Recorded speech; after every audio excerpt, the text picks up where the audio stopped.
Est-ce que tu savais que c'est un arbre africain qui fournit l'une des meilleures poudres pour prendre soin de tes cheveux? Cet arbre est aussi l'un des plus surprenants de toute la planète.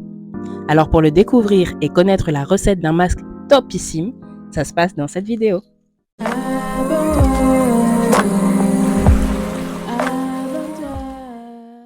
Si je te dis arbre à palabres ou encore arbre de vie, tu devines l'ingrédient star de notre masque? Eh oui, c'est le baobab, cet arbre mystique et mythique que l'on retrouve sur l'ensemble du continent africain qui bat des records de longévité.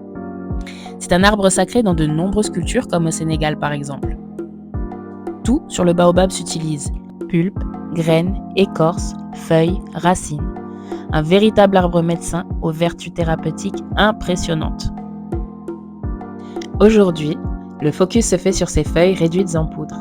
Riches en protéines, en calcium et en mucilage, le gluant qu'elles dégagent au contact de l'eau en font un atout sérieux pour éviter la casse lors du démêlage. Avant de passer à la préparation du masque, je fais un petit détour sur son application. Parce que souvent on veut connaître les produits ou les recettes sans trop faire attention aux gestes qui leur permettent d'être efficaces. En tout cas, j'ai longtemps été dans ce cas. Et pourtant, même avec les meilleurs produits, s'ils sont mal appliqués, les effets ne seront pas terribles. Alors prends quelques secondes avec moi pour remarquer le soin que je prends à lisser le cheveu à l'aide du masque. Cette première étape me prépare au démêlage et aide à aligner mes cheveux. Et comme je démêle au doigt, diviser mes cheveux en petites sections va me faciliter la tâche.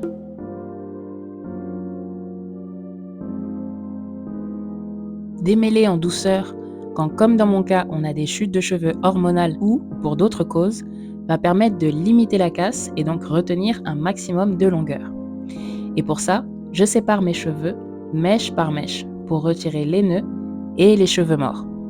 Et le mucilage du lalo aide à faire fondre les nœuds. Et c'est pour ça qu'on l'adore.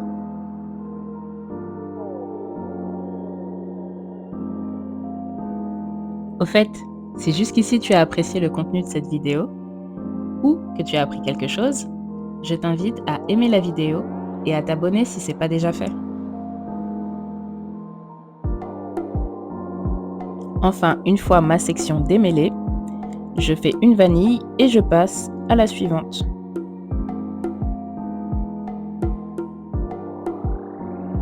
Pour la préparation, tu auras besoin de feuilles de lalo, de henné, de poudre d'orange et d'un yaourt pour ses vertus hydratantes.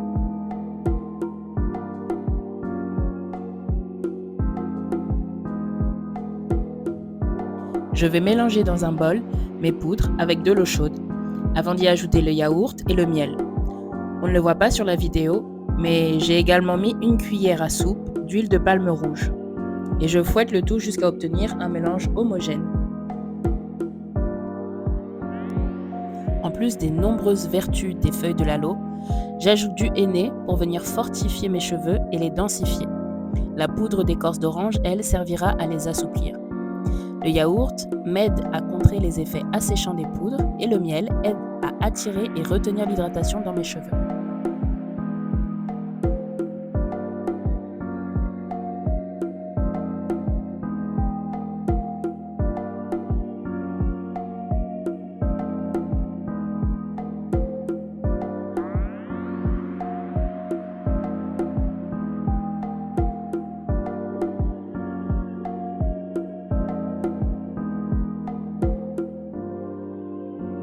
Pour en revenir au baobab, tu savais que chez les Sérères, au Sénégal, il a servi de cimetière pour les griots qui étaient enterrés dans le tronc de l'arbre.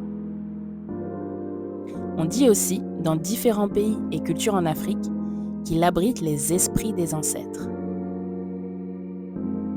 D'ailleurs, son surnom d'arbre à palabres vient du fait qu'on le retrouve dans de nombreux villages comme lieu central pour la résolution de conflits et pour les rassemblements de différentes cérémonies.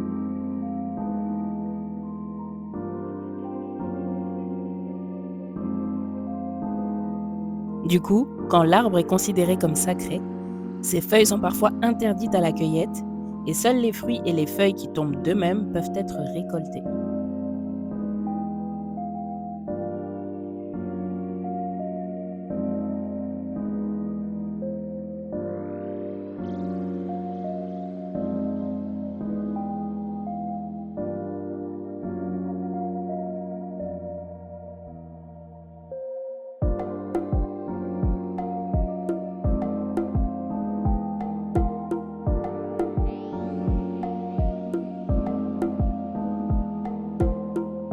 Et toi, tu as déjà essayé le lalo dans un masque capillaire? Ou c'est peut-être ton ventre qui en a bénéficié dans une bonne sauce? D'ailleurs, si tu as une recette à me partager en commentaire, j'en ferai sûrement un autre usage très bientôt. Pour finir, le fruit du baobab a aussi de nombreux atouts pour les cheveux. Si tu veux que je te le présente dans une prochaine vidéo, dis-le moi dans les commentaires.